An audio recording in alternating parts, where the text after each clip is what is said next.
Jesus, Ama, patawarin mo sila sapagkat hindi nila nalalaman ang kanilang ginagawa.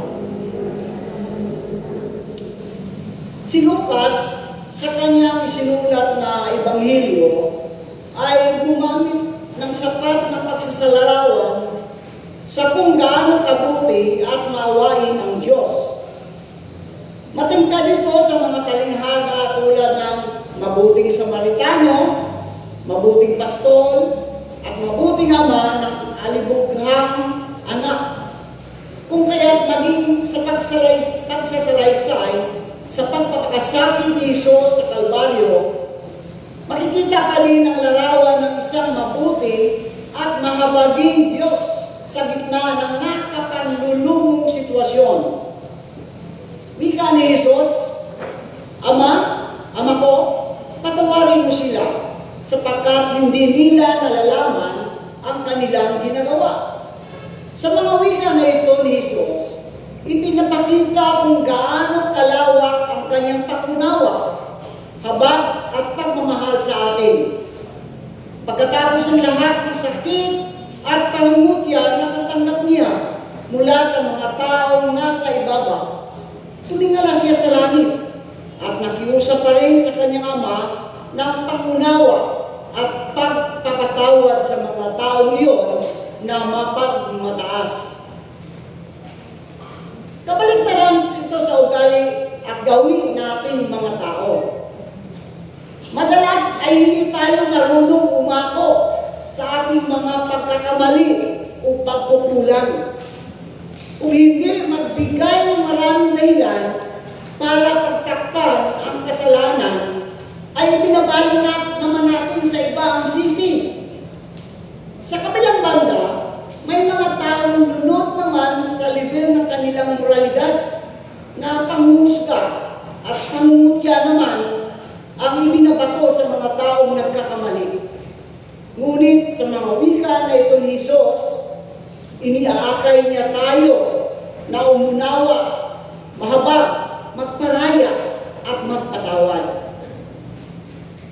Hindi ka ba alam ng mga taong nagsakdal at humusga sa Diyos kay Jesus ng kamatayan ang kanilang mga ginagawa? Hindi nga ba nila alam na mali ang paratang nila kay Jesus bilang isang kriminal at kaaway ng imperyo?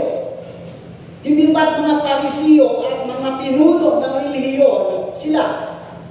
Mga dalubhasa sa batas ni Moises at sa aklat ng mga propeta. Bakit hindi nila nalaman na si Jesus na nga ang Kristo ang ipinangakong Mesiyas?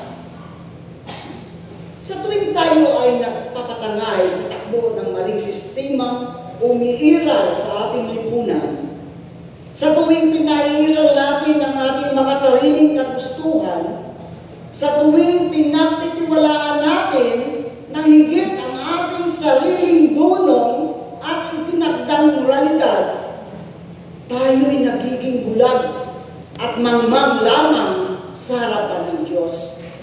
Hindi natin namamalayan, mahuhulog na pala tayo sa bangin ng kasalanan. Subalit mga kapatid, ang Diyos ay malawak ang pangunawa, kahabagan at pag-ibig. Bago pa man tayo makapagtanto sa ating mga pagkakamali at pagmamataas, iniunat na niya ang kanyang mga braso at kamay upang buong puso tayong tanggapin, muli at patawarin. The cross is scandalous at it exposes the guilt of the criminals and becomes the symbol of death in the Roman Empire. But God's grace through Jesus Christ is more outrageous than it forgives and openly welcomes even the sinners like you and me. On the cross, Jesus provided forgiveness for all those who would ever believe in Him. According to Matthew chapter 20, verse 28, Jesus paid the penalty for the sins that we commit in ignorance as well as the ones we committed deliberately. When we are born again,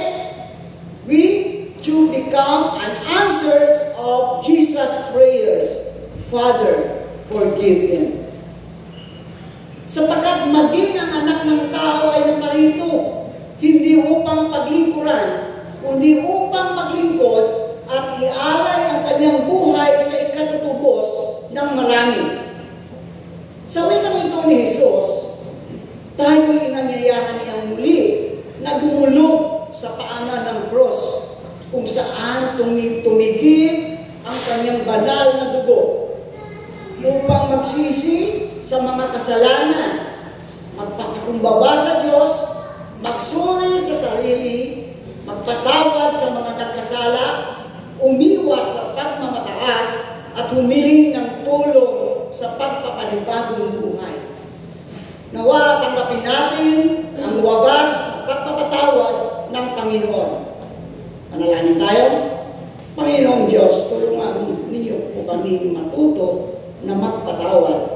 Kung papaano kami ay yung pinatatawad, may padamanawa namin sa iba na sa kabila ng aming kahirapan at kahit na kami ay nakakaranas ng mga kasakitan at bighati, pipiliin pa rin namin na magmahal at ilapit ang mga nakakasala sa amin.